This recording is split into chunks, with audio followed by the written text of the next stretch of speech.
Bonjour les amis, bienvenue à cette autre petite capsule vidéo qui va faire suite à la dernière qu'on a mis en ligne, qui traitait d'impuissance, qui traitait de rigoureuse honnêteté, d'admission de mon impuissance. On parlait un peu de ça, on entrait là-dedans la dernière fois qu'on a fait une petite capsule. Comme je te disais, l'échec, la mort de quelque chose, la fin d'une chose, c'est le début d'une autre. En tout cas, il semble que c'est comme ça dans à peu près tous les domaines, hein, même dans la nature. Juste moi, Homo sapiens, être belliqueux et prétendument intelligent, qui voudrait que ça soit pas comme ça, hein? C'est pas dur, là. Quelles que soient mes prétentions, quelles que soient mes affirmations, quels que soient mes entêtements, un chat, ça reste un chat. Tu sais, j'ai beau dire, c'est pas un chat, c'est un chien. J'ai beau essayer de t'en convaincre, même si je te convainquais, c'était aussi fou que moi. L'effet demeure que le chat, il nous regarde, lui, puis il dit, non, non, moi, c'est un chat. Tu sais. L'effet demeure. Tu sais, j'étais un alcoolique, j'étais un dépendant affectif, puis il a bien fallu, quelque part, à un moment donné, que j'admette mon problème, que j'admette que j'étais impuissant devant ma substance, puis que j'étais impuissant devant les gens. Là, tu vas me dire, c'est pas pareil, la dépendance affective. Ben, voyons donc, c'est exactement la même chose. Quand je te dis que j'étais impuissant devant les gens, ce que j'entends, là, c'est que je ne pourrais pas les changer, les gens. Je ne pourrais pas les rendre selon ma volonté pour qu'ils comblent mes carences. Je ne pourrais pas en faire ce que je veux, ce que j'aurais besoin. Je peux souhaiter leur bien, mais pas plus que ça, là, tu comprends? Il faut que j'admette à un moment donné que je suis totalement impuissant devant les autres. Ça aussi, c'est la première étape, hein? Première étape, nous avons admis que nous étions impuissants devant, bon, ben l'alcool, les gens, le jeu, et que nous avions perdu la maîtrise de nos vies. En passant, comme on l'a déjà dit, ce mode de vie-là, ça ne s'adresse pas aux bien portants. Ben, ils peuvent le prendre, mais ça s'adresse avant tout aux malades, comme disait Jésus de Nazareth. Il faut être très, très, très malade, là, quand tu as pris un chemin qui t'a mené à un précipice une fois, puis que là, tu te retrouves aux soins intensifs, tu es tout défait, puis là, tu es convaincu dans ta tête que tu ne retourneras pas là. Un alcoolique et un dépendant affectif, pas le même qui pense, lui. Lui, là, tant qu'il est très, très, très souffrant, là, il a eu sa leçon, là. Puis à un moment donné, il commence à guérir, puis dans sa tête, ça tourne que peut-être que c'est parce qu'il s'est mal pris. Peut-être que le prochain coup, ça ne sera pas de même. Fait qu'il répète la même expérience, il se retrouve aux mêmes soins intensifs à cause du même précipice. Puis il peut faire ça sans fin jusqu'à ce que mort s'ensuive. Faut être malade, là. Soyons honnêtes. Tu comprends? C'est une volonté personnelle déchaînée, et c'est la preuve que j'ai perdu la maîtrise de ma vie, et c'est la preuve que j'ai pas la raison. N'importe qui de sensé tire une expérience, tire une leçon de ses expériences, pas moi. Tu comprends pourquoi j'ai besoin d'un mode de vie, moi, puis ça presse, puis pas à peu près, là. L'admission de mon problème, de mon impuissance, face soit aux substances, soit aux gens, soit au jeu, puis c'était un gambler,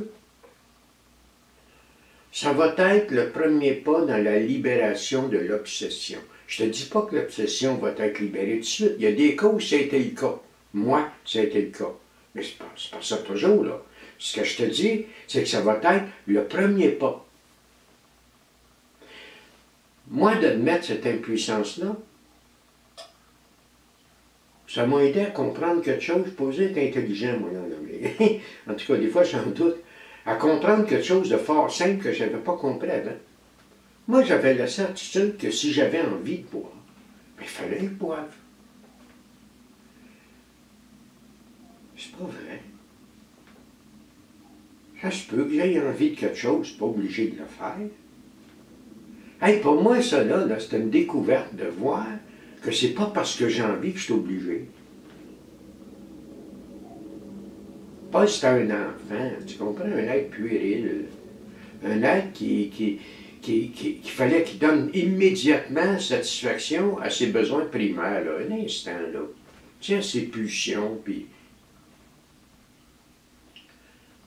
Il a bien fallu que j'admette que j'étais impuissant devant tout ça. Puis plus que ça, la première étape a dit, nous avons admis que nous étions impuissants devant et que nous avions perdu la maîtrise de nos vies. Oh boy! Beaucoup vont s'élever et vont dire, ben voyons donc, j'ai perdu la maîtrise de ma vie, j'ai pas perdu ma job, j'ai pas perdu ci, j'ai pas perdu ça, j'ai pas perdu mon permis de conduire. Si je veux être rigoureusement honnête, dans mon cas, là, j'ai jamais perdu la maîtrise de ma vie. Je l'ai jamais eu. J'ai toujours été l'esclave des autres. J'ai toujours été l'esclave de quand dira-t-on.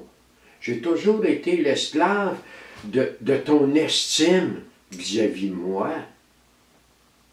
J'ai toujours été à la merci, depuis le moment que j'ai commencé à boire, de mon alcool. C'est pas moi qui maîtrisais, c'est les autres et la substance. C'est pas ce que je laissais voir, c'est pas ce que je me racontais. Mais le récit de ma vie me montre d'une façon très claire que c'est ça qui est ça. Je l'ai dit tout à l'heure, un chat, c'est un chat. Je suis pas en train de dire que toi, tu as les problèmes que moi j'ai. Moi, je suis en train de te parler de moi. Si tu, quelque part, ça te ressemble, ben, follow the guide, watch your step. Suivez le guide. Si ça te ressemble pas, ben là, regarde, tu peux toujours l'écouter pour voir comment je suis malade, là. Première étape. Nous avons admis que nous étions impuissants devant et que nous avions perdu la maîtrise de nos vies. Ça, c'est une autre admission. Le « et », là, laisse supposer que j'ai admis aussi que j'avais perdu la maîtrise de ma vie. C'est pas normal.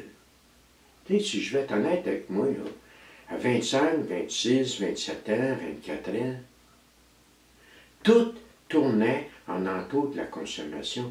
C'était la chose la plus importante pour moi.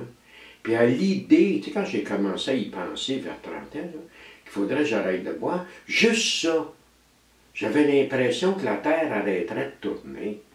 Hey, come on, man, là, c'est pas normal, ça. Voyons donc, viens pas me faire croire que tu as la maîtrise de ta vie, que tu te diriges vers le bonheur. Pareil pour les autres, pareil pour la dépendance affective, la même chose. Ta satisfaction, c'était tellement important. L'estime que tu me portais, c'était tellement important. L'importance que j'allais prendre dans ta vie. Ben oui, j'avais tellement peur d'être seul, j'avais tellement de mésestime de moi-même, j'avais besoin des autres pour me faire croire que j'étais quelqu'un d'autre que ce que moi je pensais de moi. Après ça, on va venir te dire le plus sérieusement du monde que j'ai la maîtrise de ma vie. Comment, man? C'est les autres qui l'ont, maîtrise de ta vie, mon pote. Tu sais, moi, pendant des années, je me suis promené dans le point des airs, en espèce de rebelle, en disant notre Père qui a dit aux cieux, restez-y, en prétendant que j'étais un être libre. Hey, faut-tu dormir au gaz, puis pas à peu près? Faut-tu ne pas être dans la réalité? Je suis un esclave des substances, l'esclave de mes peurs, l'esclave des circonstances, l'esclave des gens, et je me promène le point des airs au nom de la liberté. et que nous avions perdu la maîtrise de nos vies. Docteur, déchausser les pas, c'est pas le pied d'athlète. Hey, aujourd'hui, je suis capable d'en rire, là, mais je regarde ça, là, puis je trouve ça d'une tristesse infinie. Puis merci, mon Dieu, que j'aie accepté de plier les genoux à 30 ans. Il y en a qui y parviennent jamais, là. Tu sais, là, si jamais un jour tu parviens à traverser cette première étape-là, trompe-toi pas, là, c'est une grâce, correct?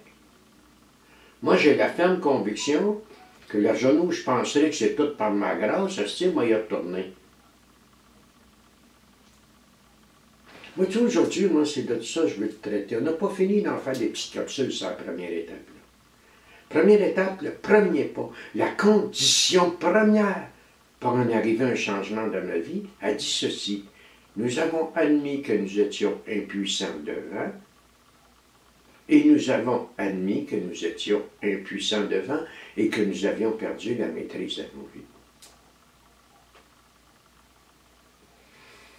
Cette première étape-là, elle se doit d'être faite sans demi-mesure, sans réserve, à la perfection, parce que chaque réserve que je garderai sera une occasion de rechute.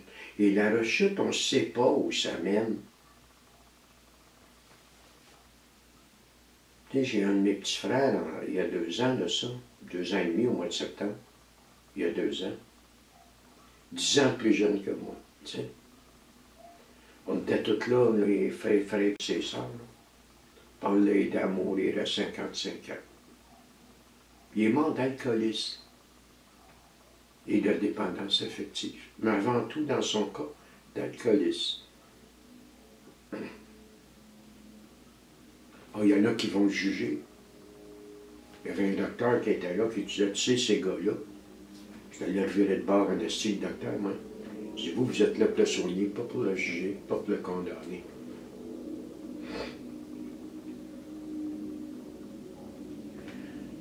J'ai pas demandé ma maladie, puis c'est pas par ma grâce mon relèvement. Donc, la première étape, c'est la condition non négociable à ce que dans ma vie, il arrive quelque chose de nouveau puis de beau. C'est de ça que je voulais te parler matin, mon chum, puis ma chum. Puis au plaisir d'une prochaine, ça sera pas bien long, je te reviens. Bonne fin de journée.